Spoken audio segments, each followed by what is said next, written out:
You know, it's literally been weeks and months since you've been able to go out without a hat and gloves. And today it's just unseasonably warm here up on the High Line in New York City. So I wanted to come out and talk to people about this guy, Elliott Park. Do people remember who that guy is? He was the court-appointed, what was he, the conservator, the receiver? He was both of those things for Steven Biss. So he was the receiver for the Steven Biss. Yeah, he was both. He was the receiver, which I think was his role in, doing stuff with existing Steven Biss legal business, passing the cases off to Jesse Banal and other things. I didn't get that deeply into that. And then as the conservator of the Steven Biss law firm, remember, he was looking for and talking about this laptop that had something to do with Robert David Steele's wife dropping the case after 7 years. That was such a strange case. I mean, that was yet another example of a court where what the hell was going on? Why were they allowing that case to do all the things that were against the order? What's going on down there? It's kind of a lot of people congregating. Not to go into too many of the details of that, but remember, that was the first lawfare case against me. Robert David Steele in 2018 sued me after George and his brother and a litany of other morons tried to entrap me in what appears to be, an FBI scheme to have blamed me for the closure of the port of Charleston over a bomb hoax. And I've said it many times, it seems to me that the purpose of it was to sort of set me up as the poster child for, censorship of the internet. They were going to say, oh, you see, look, idiots like Jason can't run their own news sites. Everybody's going to need an FCC license and, disinformation will not be allowed. That's what they wanted to do, but the plan screwed up. So since then, and it began with Robert David Steele and Steven Biss and that whole lawsuit, their plan was, all right, well, Jason's a loose end, so now we have to sue him to death. Yeah, it's a little cloudy today, Karen. It was sunnier earlier. You can see it's over there in New Jersey. It's still a little bit sunny. I don't necessarily recommend going to New Jersey. This lady is fighting a Volvo or something. Maybe she owns it. Boom, look at that zoom power. Maybe he's just waiting there. But anyway, remember, they first wanted me to be the fall guy for the stupid scheme at the Port of Charleston where I was supposed to go to jail. And they wanted a recording of me, saying, hey, there's a dirty bomb. I never said that. So they didn't have the evidence that they really needed to make a fake case for dummies and get me convicted in the court of public opinion and have all this, political ammunition for saying, oh yeah, remember that case with the guy who shut down the Port of Charleston? We need disinformation, governance, and all that sort of thing. This is what George and his brother have been involved in. But we're talking about Elliott Park. So where the hell is he? It's interesting. Somebody sent me a DM, and if you're not following on X, I really recommend that you do. I'm there at JG_CSTT. Some weirdo came up to me in the line outside the Eric Adams hearing last week, and he was like, oh, Jason Goodman, how come you never respond to me? And I was like, dude, I don't even know who you are or what you're trying to communicate to me. And he told me his name. I forgot what his name was. Said he had sent me some message and I didn't respond. Well, I'm sorry. I don't see every message I get. And the other thing is, based on the way this guy acted after he said that, if his message was as stupid as he was, it would have gotten ignored. So, I don't have any kind of secret recipe for how to contact me or necessarily anybody that you want to try to communicate with, but this guy was so abrasive, it's highly probable that whatever he wrote, and also the information that he had, was just stupid. On the flip side of that, there are a number of extremely helpful people who are normal in their psychology and demeanor. Ah, look, this staircase. Isn't this the one they were building? Or no, over there. Where were they building a staircase? No, this one, yeah, this was closed for a while, wasn't it? Looks new. Anyway, this person who contacted me has a daughter who goes to William and Mary Law School. Yeah, this is new. Look at this fantastic new, what do they got, a putting green down there? It looks like they do. What is that? Someone's got a mini golf course. Or either that or it's a shrine to Moloch. Because look, little owl. Can I see it? Whoop. There it is. Anywho, this parent of the William and Mary Law School student contacted me and said, hey, my daughter goes to William and Mary, and this guy, Elliott Park, is her professor. He's been missing for weeks, and they haven't told the students where the guy is, right? So Elliott Park, the conservator, he's a bar member in Virginia. He's an adjunct professor, and he's got his degree from the University of Richmond, right? And what's interesting about that is, you know who else went to the University of Richmond? I just found this out, and I found it quite interesting. Yes, Kash Patel, our new FBI director, early education, high school on Long Island, I can sympathize. There, University of Richmond. So I don't know anything about University of Richmond. Maybe that's totally normal, but look at their logo. Doesn't that eyeball with the cloud-shaped penis, I mean, it looks very much like the Oddfellows logo. It's very Oddfellows-ish. I don't know what that means. Just pointing out these little details that I found.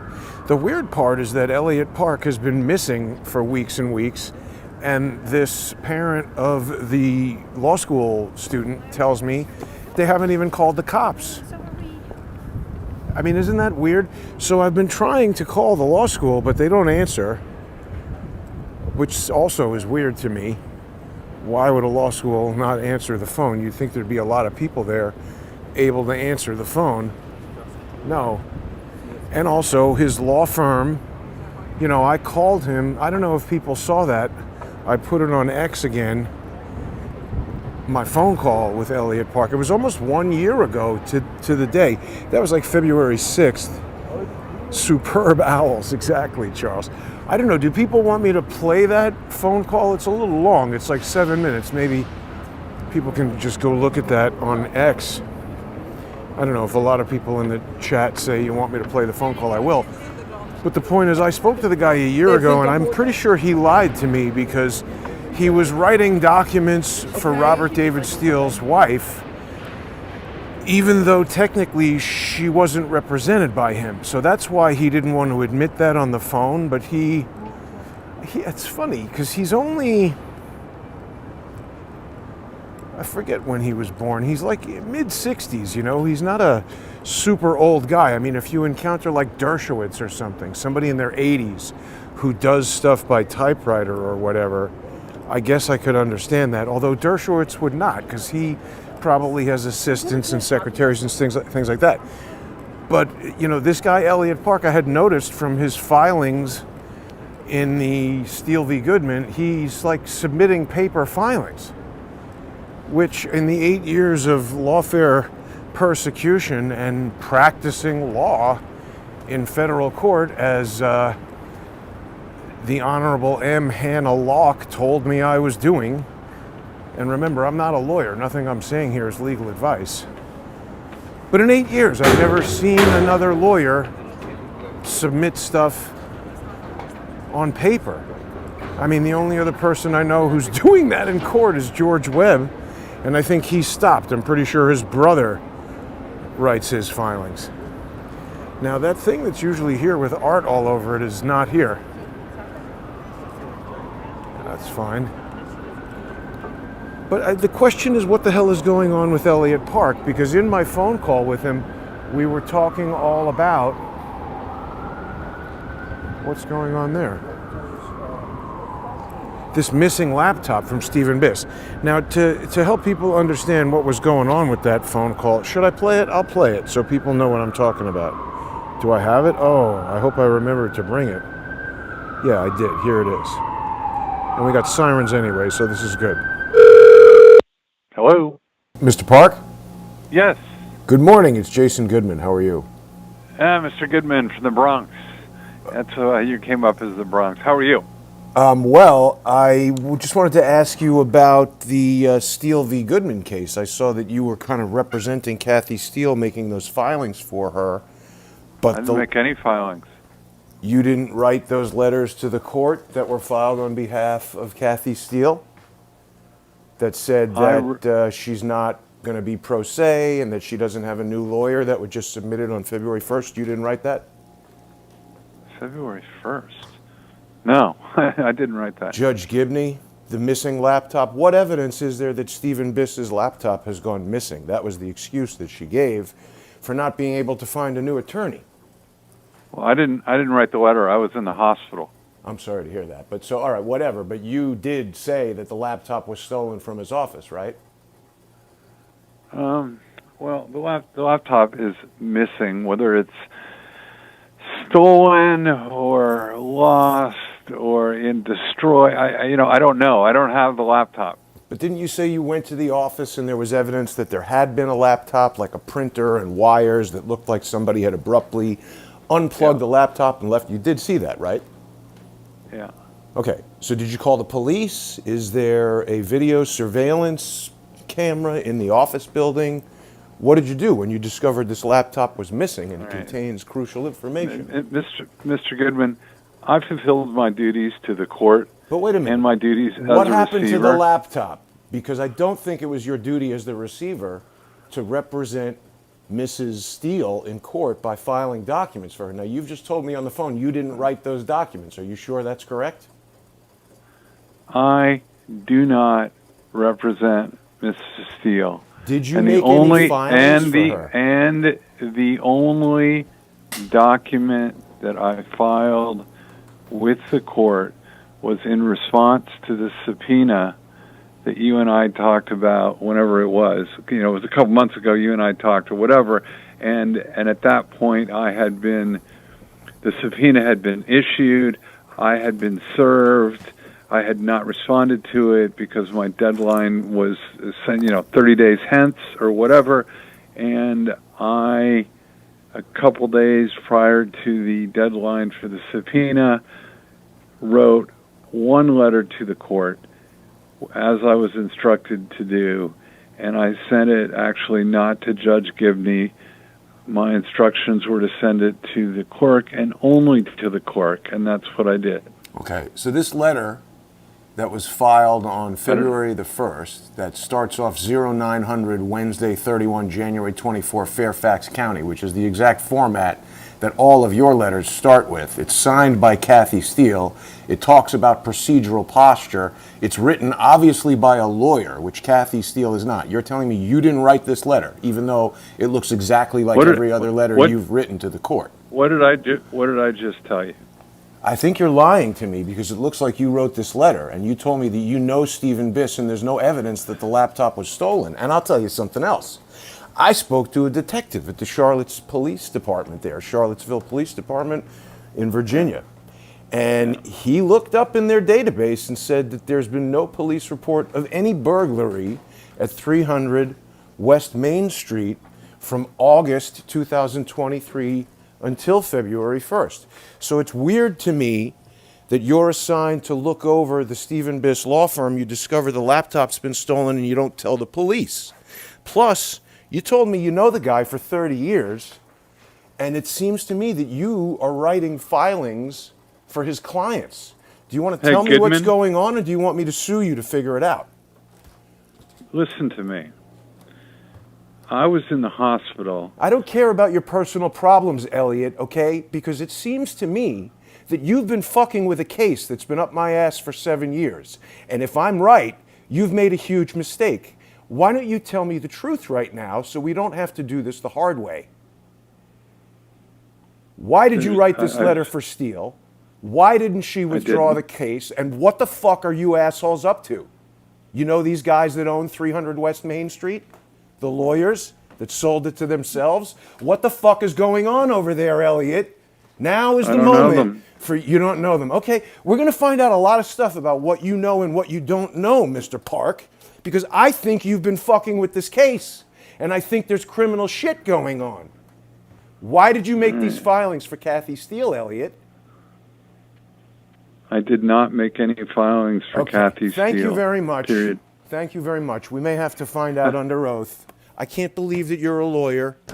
I can't believe the way you guys operate. Is there anything else you want to say to me? How come you didn't call the police when you discovered the laptop was missing, Elliot? Why? Because I know who has the laptop. I don't need to call the police. And Who has the laptop? And I have taken appropriate action in the circuit court has the laptop? and I have taken appropriate action in the circuit court of the city of Charlottesville with a currently pending action, and that's all I need to do. Who has the laptop, and why does Kathy Steele have documents that you seem to have written for her? It seems like you're protecting something here. I'm not protecting anything. Who has the laptop? And I don't know what she filed. Who has the laptop, Elliot? Why don't you investigate that? I'm investigating it, and I have a pretty good idea who has it. You just said you know who has it. You just said you know who has it. Now you're antagonizing me. I think you need to get sued, buddy, because I think you're involved in the fucked up scheme that your friend Steven Biss was involved in. You've got a problem with me, Elliot Park. You should have told this client to withdraw this case rather than filing things for her. That would be giving her legal advice. You have been. You wrote these documents for her. You know who has the laptop, and you just told the court it disappeared? I think you're in so much trouble. Your mind is racing right now because you can't think what to say to me. You've said so many things on this call that you should have never said. My mind is completely calm, and it's not racing. You're right. And I'm sure told it's you incapable of racing. I doubt the thing could barely even jog. But, you know, this is a very weird situation, Elliot. You volunteered yourself to be the receiver to the Bar Association. You told me that. You've known Biss for 30 years. You've told me that. Biss has all kinds of screwy deals going on. Looks like you wrote these documents. Look, there's nothing more for me to say to you. You're in some trouble, man. You know, who has the laptop, Elliot? Just tell me that. All right. Have a nice day, Mr. Goodman. So I ultimately never followed up by suing that guy because shortly after that phone call, Robert David Steele's wife did drop the case. So he didn't file a notice of appearance, whether he was representing her and writing those documents or not. He never officially represented her in the case. That might have been what he meant when he said that. You know, lawyers can calmly tell you things that are legally true that other people might consider lying, but to say he's not representing her, yeah, he can say that. He hasn't filed a notice of appearance. He might not have a retainer agreement with her, etc. He's not representing her, but either he wrote that document or somebody who copied his style exactly, probably to make me think he wrote the document, did it. And the thing that's so weird is, you know, this missing Biss laptop was at the center of all of it. That was the reason that Robert David Steele's wife gave for not being able to find another attorney. Like the files weren't available or something. And I mean, this guy's whole role was to track down the files. I mean, that was, you know, in playing it back now, I should have kept my cool. I don't think that guy was going to tell me anything that was going to help me. But, you know, I was quite angry at him because I felt that he was lying to me and protecting Kathy Steele. Now, the thing that's weird is, so now we've got Robert David Steele died of COVID. I don't believe that. There's actually a lot of reason to believe that Robert David Steele is not dead. There was a lot of contradictory evidence surrounding that death of Robert David Steele. It was never really presented in a way that I found satisfactory. It was just very suspicious. Then you had Steven Biss, had a stroke, he disappeared. And by the way, I don't know, how do I know that Steven Biss had a stroke? I never spoke to a doctor. I mean, we saw documentation from the Virginia Bar Association that said that he had been disbarred because he was mentally incapacitated, but what's the process for doing that? Maybe just if somebody's wife contacts the Bar Association and says, yeah, the dude had a stroke, maybe that's all you need to do, and then don't show up to court a few times, and they'll, even with the dog, he's got the cell phone out. That's ridiculous. It's supposed to be working. I don't know what the process is for telling the court that your lawyer had a stroke. I think you just say that and they don't question it. So what I'm getting at is, has anybody other than lying Scott? See, now wait a minute. Remember when Joe Flynn freaked out? That was when I was talking about Steven Biss. Now, isn't that interesting? Would he be more likely to freak out that I'm disrespecting the memory of Steven Biss? Although Steven Biss wasn't even dead. He was supposedly in a coma in the hospital. I mean, he's such a great friend of Joe Flynn that he got that upset and had to comment, and that really zero upside for the Flynns from that whole interaction with me, by the way. Right? I mean, what did that do? It just got me looking into their nonprofits, which I was never doing before that. So did he have that reaction because he loves Steven Biss so much and was so offended by the notion of me saying, hey, when you're a toxic human being, that toxicity manifests itself in ways that you might not know about until it's too late. Was Joe Flynn so offended by me saying that he had to contact me, or was he so apprehensive about some massive criminal scheme, a part of which was pretending that Steven Biss had a stroke? Because, I mean, isn't that a great way to wind down a lot of cases? My case was going on for 7 years. Biss still had to contend with it. It was clear that I wasn't going to let go of it.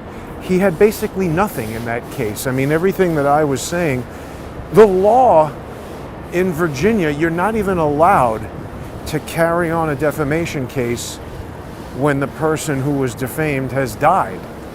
And I cited I guess it was the Fourth Circuit Appellate Court in Virginia, Fourth or Fifth Circuit. I cited a case where that was the exact determination, that the defamed party had died, and they said, no, the family members can't carry it on because your reputation is what's damaged by defamation, and that's not property that can be bequeathed to your family. It is a right, and it dies with the bearer of that right.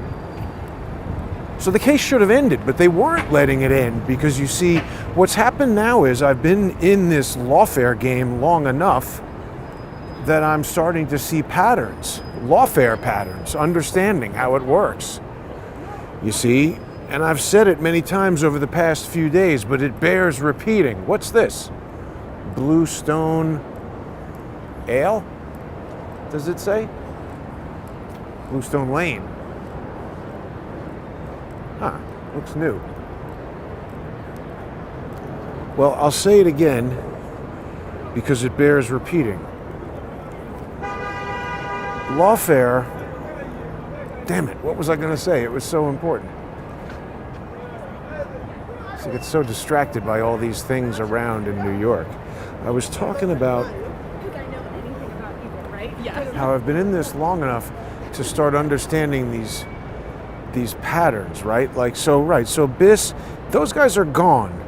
Now, Biss wasn't that old, I don't know what could be going on here, but we've got now Robert David Steele died under mysterious and difficult to corroborate circumstances. Didn't have a what do you call it? Obituary or any kind of death announcement whatsoever until I made a big deal about, does anybody have any evidence that Robert David Steele is actually dead? Boom, then I got sent an obituary by somebody that I've come to not trust, who was a jerk about it. Then 40 minutes after, or less than that, after I tweeted the Robert David Steele obituary, this very case that I'm talking about, Steele v. Goodman, which had been jammed, not doing anything for months, 10 or 20 months, some ridiculous amount of time. I had a motion to dismiss on the thing because Biss had brought it back in a jurisdiction that he was specifically told not to. And I said, hey, dismiss this. The guy has violated the last judge's orders. They didn't react at all for 20 months. Then 40 minutes after I tweeted Robert David Steele's obituary, boom, action on the docket. We're sending it back to the Eastern District of Virginia, Richmond Division. Weird. Where that judge that I was talking to Elliott Park about took it over. And this is the thing that I wanted to reiterate that bears repeating. I've now been through it enough times where I've made arguments that are just completely wrong and demonstrate that I don't understand the law and the rules. And once that gets explained to me, then I gain an understanding of it. And then I've had filings that have relied upon irrefutable evidence. Like that filing where I was citing Samuel Eichner publicly exposing an email 3 months before I did. They never addressed that and said, no, Jason has it wrong because X, Y, and Z. They never said that. They just ignored that evidence because it proved what I was saying. Same thing in this case in Virginia. It should have been stopped immediately when Biss brought it back in the jurisdiction he was told not to bring it in, and I alerted giving out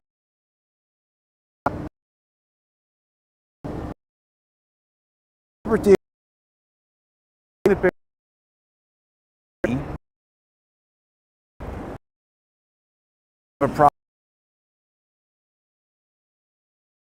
But if you have an undefeated, just ignore it. Said it.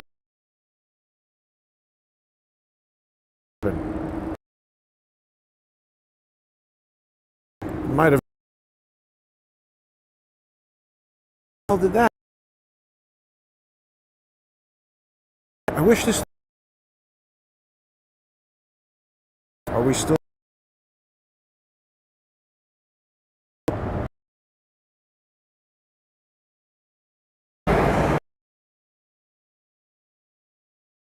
I don't know if.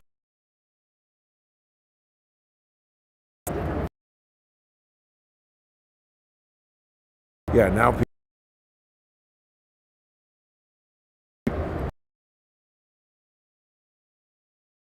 It's also interesting around for Elliott Park, and he's difficult to locate right now. His law firm phone doesn't even ring. Damn it, it cut me off. Well, maybe I'm still on X. Am I? Yes. Well, all right, YouTube. I don't know, you're letting me down. People who are watching on X and Odyssey, I think, are still watching. YouTube will have to come back later. How's Odyssey doing? You know, they haven't said much about their new payment system. Maybe they'll stick with Stripe. I don't want Stripe to tell them who to kick off, but I also don't want people to lose their subscriptions. Yeah, we're still going on Odyssey and X. Sorry, YouTube people. Weird. Seems like everything I talk about is stuff they don't want people to know about. But I mean, I'm just curious. Is it weird or is it me? We've got, oh wow, this is a place from the Lower East Side that's super popular, and now they have one here. if you want bagels and lox, that's a place to go.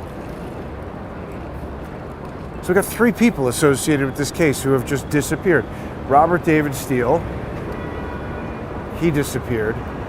All the people who first claimed that he had died in the hospital on a respirator presented contradictory evidence. When I challenged them, they acted incredibly weird. That looks more like the Lower East Side one. Inside there.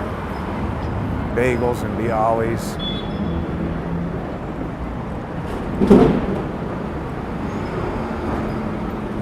A good place to come for breakfast, I would think. But anyway. Oh yeah, so this is the thing I wanted to tell everybody about. I don't know what's going on, by the way. I don't have some mystery to reveal to people. I'm just sharing this information, and then, I don't know, just like this person contacted me, said my daughter goes to the law school, this guy has disappeared. Maybe somebody will see something here that will cause them to think, I know something about that case. Help you figure something out. Maybe, I don't know. But the thing that I wanted to tell people about is, right, see, initially this is where my mind went. Because remember, Robert David Steele has this dumb charity, Earth Intelligence Network. And this is where the whole thing started, because after he was such a dick to me, we started looking into this charity, and it was like, hey, it seems like he's committing charity fraud. The thing is registered to his house, and he's doing all kinds of screwy business with it. So let's just go back here, because when you look, 2014, I mean, he was 60 grand, 25 grand. This is the first year he started interacting with me. 2017, 191,000. It's more than 3 times the amount of money he made in any year prior, or until much later. So, he was arguing financial damages for me defaming him, but he didn't make that much money again until years later, so I really helped him. Now, here's the weird thing. 2021, that's the year he allegedly died. $2.6 million run through this thing, and he spends all that and 40 grand. And then the following year, 50 grand goes in there to zero it out, I guess. I don't know exactly. We need, Charles or Bob Bishop to look at that and help understand exactly what the hell that all means. But I don't need to be a financial expert to look at 25 grand, 60 grand, and then 2 million. What the hell is going on there? Or 2.6 million? How much was it? So initially my thought was, all right, they're doing something screwy here to steal $2 million from this nonprofit, and I don't know, that was just my presumption. Like maybe Robert David Steele decided this lawsuit with Jason, we don't need it anymore. It was all about getting him off of the internet years ago, and they essentially did that, crushed down, crowdsourced the truth, and I guess I'm managed to a certain extent from their standpoint now, clamped down, and I just presume they must have been stealing that money and that it suited them better. See, this is not cute or funny. You can't skateboard on the sidewalk in New York City. Don't do that. Stupid assholes. Asshole parents raise asshole kids.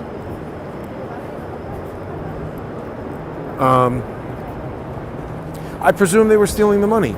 And I figured, Robert David Steele is like 70. And if somebody said, you know what, here's your severance package from the CIA, $2 million, get lost, take him off the board, that's kind of like retirement. I don't know. How does that happen? That in 1 year he shoots up to 10 times? I mean, that's an obvious anomaly, isn't it? There's something going on there.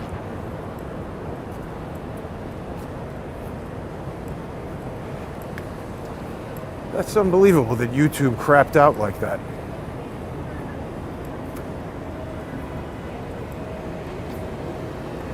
So I don't know. How can I find Elliott Park? Right, so I was looking him up on Pacer. and just to see if he's representing anybody. All of his cases are over, and it's strange, he's I guess he's a criminal defense attorney. He was representing this guy who was a former, I think, DC Metro police officer who got jammed up for selling guns illegally. And two of the guns were involved, one in a suicide and one in a homicide. So this guy got all jammed up. And in fact, the case was heard by the Honorable M. Hannah Locke. Same judge. That was the first judge who got on my case. And when it got sent back to Richmond, right? Yeah, that's where Hannah Locke was. When it finally got sent back, and I tried to get it sent to her, which was her original order, that if this case ever comes back, it's got to be in front of me. No. It was in front of that Judge Gibney, who is the head judge of the whole thing, and just was completely unfair. He's another one who ignored a well-reasoned filing, and just he didn't attack the points that I was raising and say you're wrong for this reason, you're wrong for that reason. He just ignored it.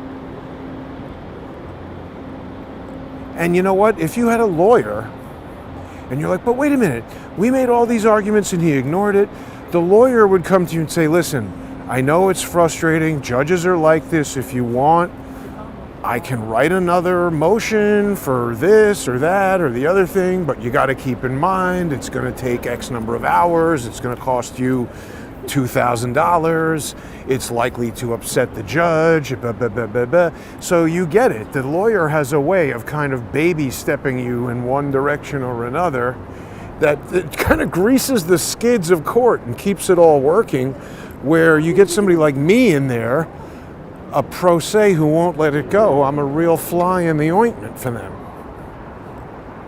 I guess. But anyway, that case eventually went away because Robert David Steele's wife said she couldn't get another lawyer. Something to do with this missing Steven Biss laptop. So this guy, Elliott Park, says he knew where it was and he's surprised that I didn't know. Well, I wasn't really looking into it. I mean, I wasn't on the case of solving cracking the case of Steven Biss's missing laptop. I was just trying to get the Robert David Steele lawsuit to stop. And so once that happened, I had all kinds of plans to sue him, sue Robert David Steele's wife, sue the accounting firm that had done the filing on her behalf because she had no legal authority to request it and that they should have seen that. And then when the case went away, I just said to myself, you know what? Forget it. Bigger fish to fry. This is the other thing that I've learned about lawfare, by the way, is that George's asshole, mentally ill, wife-swapping, paperclip Nazi brother really just wants to keep me engaged with bullshit to prevent me from, whether it's journalism or other lawsuits that might affect people who he's trying to protect, like Norm Eisen, Ben Wittes, a certain disinformation bitch who I'm not allowed to discuss. He obviously wants to preoccupy don't feed the pigeon. That's a stupid thing to write. Who's trying to feed the pigeon? Maybe they're talking about a real pigeon. Is there a pigeon in here? No, you can't keep a pigeon in a thing. They just want to keep me occupied with, stupid litigation stuff. I don't think I want to leave the High Line on the walk back because there's just too many jerks on the street. Let's do a jerk audit. Let's see. They did say, Eric Adams said, we're going to close the Roosevelt Hotel. I'm not even going to go over there today because I don't think it's going to be... First of all, he didn't say we're closing it immediately. He said we're going to close it in the coming months. And it's like, well, obviously, there's far fewer migrants coming because they've all gotten the word that you're going to get your head cracked and you're going to get thrown out. Somebody was in the White House press briefing asking Caroline Leavitt they're saying like, oh, hey, some migrants are reporting, bad treatment at Gitmo. And she was like, look, don't illegally enter the country and do crimes and rape people and kill people, and we won't send you to the most horrible prison there is. And it's sort of like a good answer. So yeah, I mean, I guess what happened is the Steven Biss, Robert David Steele lawsuit essentially ran its useful course, and I guess they decided that's it. Wrap it up. And how do you wrap it up? Well, they're not really going to get on the phone with me and say, well, okay, let's enter into a settlement, because I think they know I'm going to say something like, all right, I was earning six figures in 2020, and the channel was growing like crazy when 120,000 people were watching, and everything was fantastic, and you guys destroyed all that, so it's been, 5 years almost? How's about $1 million or $2? I think they knew basically that I would never arrive at a settlement with them, so they had no choice but to end it. And again, settlement, that's an apparatus of a reasonable litigant. So here, these are congestion pricing cameras. Let's call them sensors, because what else can those things sense? You could have kind of a lot of advanced equipment inside that sensor array.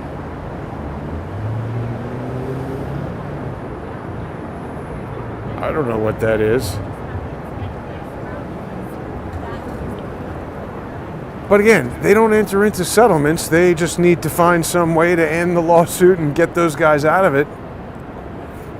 Kathy Steele owns a house, so they didn't want me to be able to countersue, I guess, and who the hell knows what they had in mind.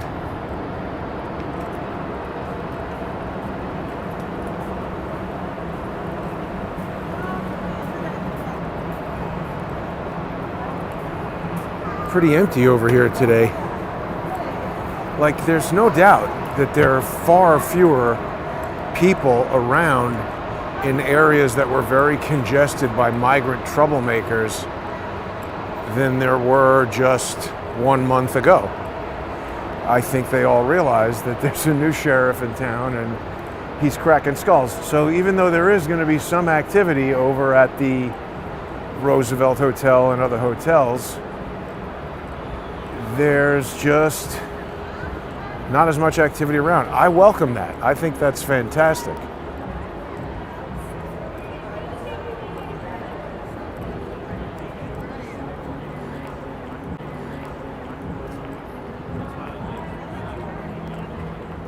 It's quiet.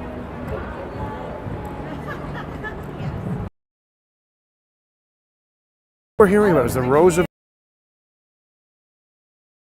covering the Roosevelt Hotel, and went to the wall. When I about it, wasn't similar to what heard this. Funny that wasn't it a remarkably similar reaction to what George Webb did when I went to Imran Awan's house? He just reacted immediately, went to the site and showed the wrong thing. It's very similar, It's almost like, is that their maximum strength response to attenuate my signal? Go out there and, muddy up what Jason is talking about with a larger account, talking about something different. I hope that cutoff didn't take me off air. Where are we at here, my Odyssey people? It looks like it did end it. Might have ended it. That sucks. Let's see. Can't tell.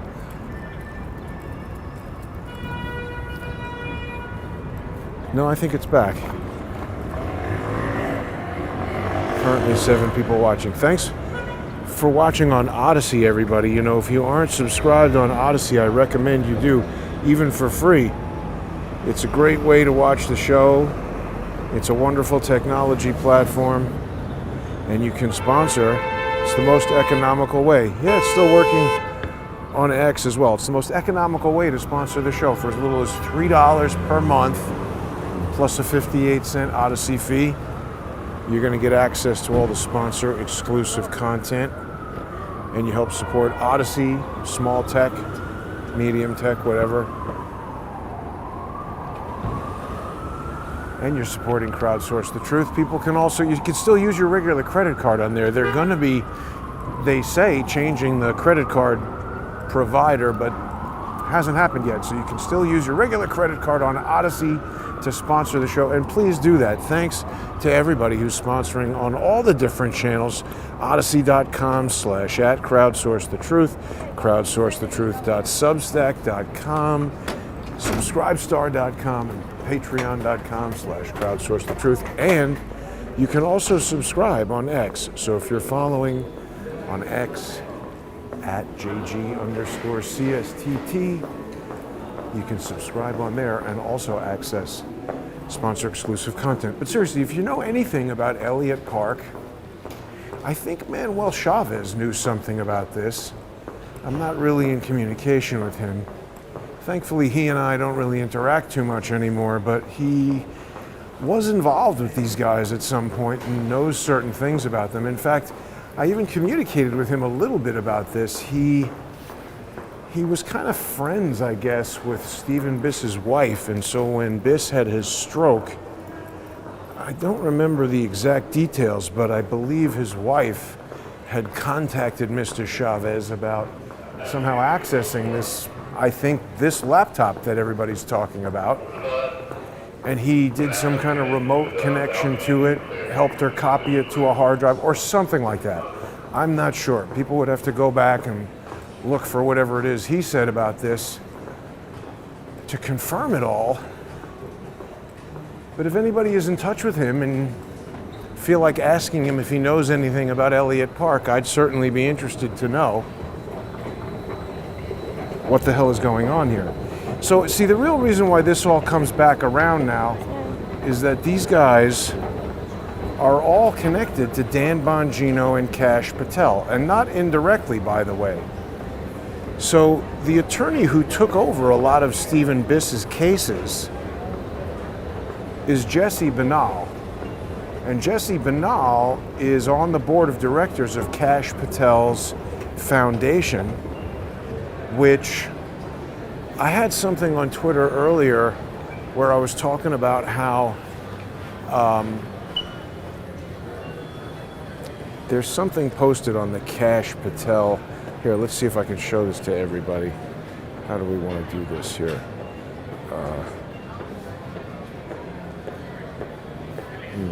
No, sorry.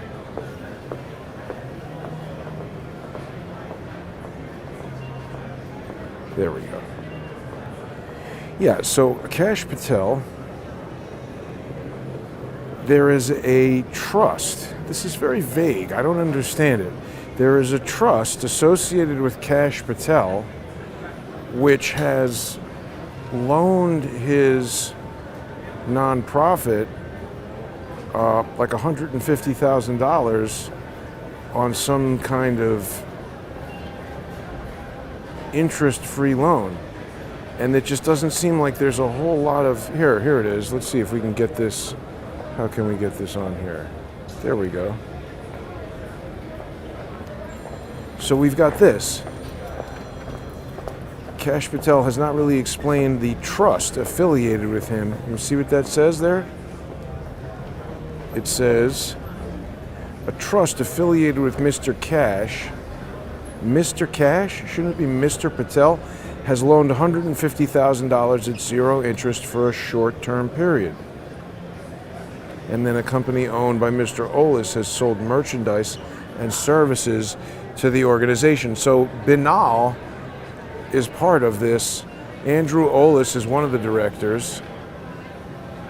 And this is in the section here, business transactions involving interested persons. It's just weird. I mean, again, I don't know what any of this means. I'm not here with some smoking gun accusing these guys of things. I don't know what this means, but it's weird. And it connects them. So Jesse Banal, he's very connected to Kash Patel and Steven Biss. And also, by the way, Devin Nunes is the guy who Kash Patel worked for. That's how Trump came to know Kash Patel. And Kash Patel wrote that whole Devin Nunes memo, you know, all about Carter Page and the Pfizer surveillance and all that. The weird thing to me about that Nunes memo is that it just doesn't mention anything at all about Ben Wittes, about Peter Smith, about the email that Ben Wittes sent to James Comey on December 28th, 2016. That thing kicked off the FBI investigation, not the Christopher Steele dossier. So just like Eric Adams and Orrin Levi and all these other people want so much attention on the Roosevelt Hotel, and hardly anybody is talking about the Walcott Hotel, it seems like the same thing with the Steele dossier and all the attention everyone, including Kash Patel, want to put on that, with no attention whatsoever on the Matt Tate dossier that they were trying to jam up Charles with. And I'm not so fixated on this because it was aimed at Charles. I mean, of course, that's how I came to know about it. I'm fixated on it because I think it leads us to the plot. And I think what the plot was, thanks. You're welcome. I think what the plot was a triple redundant plot. And that's the way military guys think. Triple redundancy is like bulletproof, right? On an airplane, that's what you have. Triple redundancy, any mission critical thing, you want triple redundancy.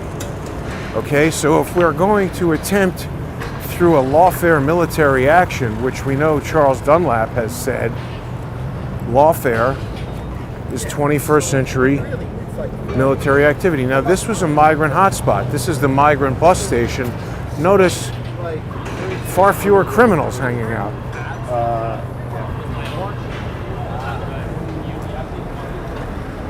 How has the hot dog selling business been the past month?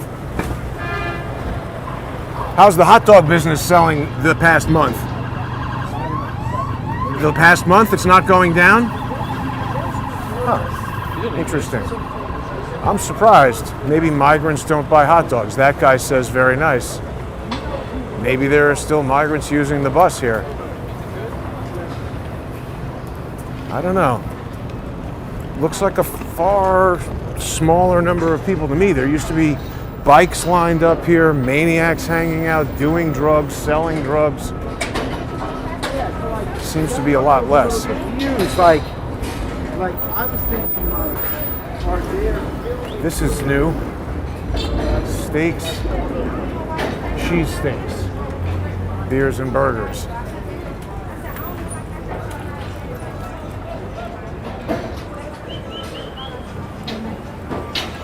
Yeah, this is not a great part of town, and it hasn't been helped by the economic downturn and influx of loads of sketch people. Ah, now wait a minute, look, something opened in this building. Maybe people live here now. There's a cop is texting while driving. Damn it.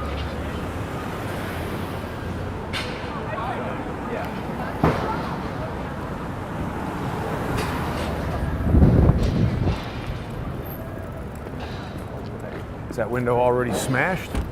Brand new building, smashed window. Wow, amazing. This new fancy building, and the anchor store is a dollar store. It's weird.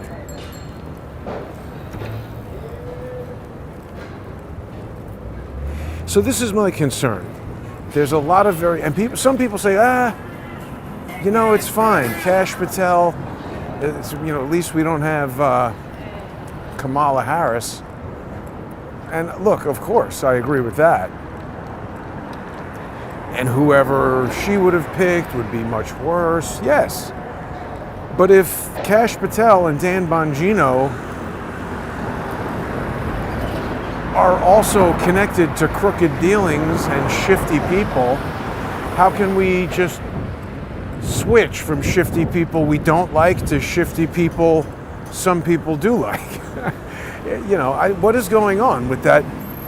What is the trust that gave the $150,000? What was the purpose? Because the other issue is the Kash Patel nonprofit takes in like $1 million and spends like $600,000 or $700,000 on marketing and fundraising, and the marketing and fundraising companies are like owned by the guys who are on the board. So you want to talk about a self-licking ice cream cone? There it is. And I mean, that's the issue that we've been talking about, is that most of these nonprofits, whether it's $1 million coming into Kash Patel or $500 million coming into the Brookings Institution, it's just a money laundry shop. It's a way to get cash to whatever it is, to get money to whatever it is that they're trying to do. And you can't just say, well, it's okay if Kash Patel does it and now he's going to go. And look, they said, oh, day one, I'm going to close the FBI building and make it a museum of the deep state, and we're going to reveal the Epstein files. I don't think that they're going to do that. I think that people are definitely going to be disappointed. Is that a Raptor R? I think it might be, but why'd you go graphics delete? I can't really see from here.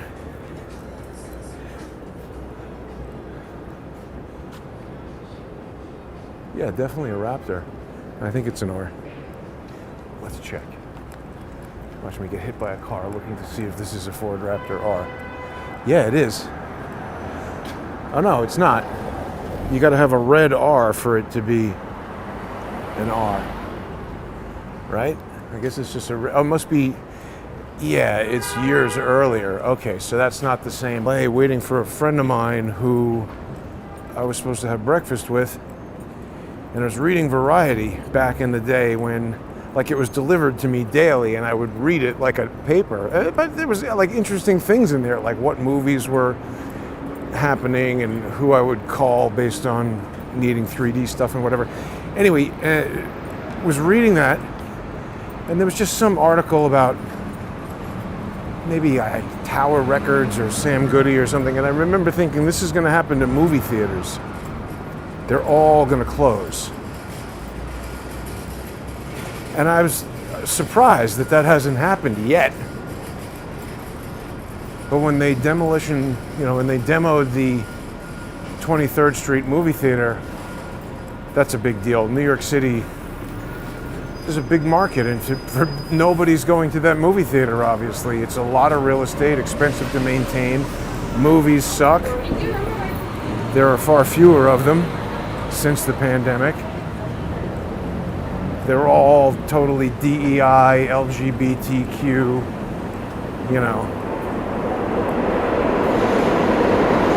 rehashing of stuff that people don't want to see in the first place. But anyway, that's the deal. If anybody knows anything about Elliott Park, see, the weird thing is the law school hasn't said anything to the students. And this parent who contacted me said that they haven't even contacted the police, which is the same sort of situation as Elliott with the laptop. Why? Like, at first, there was something that had been submitted somewhere that described the office in disarray. What the hell are you honking at, asshole? Described the office in disarray. It said there was a printer there and cables that made it look like there was a laptop, but the laptop wasn't there. So if the guy whose laptop it is dead or in a coma or whatever, and the laptop isn't there, what the hell is going on that you don't call the police and say someone's broken in and stolen this lawyer's client files and whatever? Like, obviously something weird is happening, and some people know parts of it, but they're not really telling us. Anyway, that's the story, folks. Thanks for watching. Thanks for sponsoring. If you aren't already a sponsor, please visit odyssey.com/@crowdsourcethetruth and become a sponsor. You could also do that on crowdsourcethetruth.substack.com or subscribestar.com or patreon.com/crowdsourcethetruth. And if you are on x.com, go to @JG_CI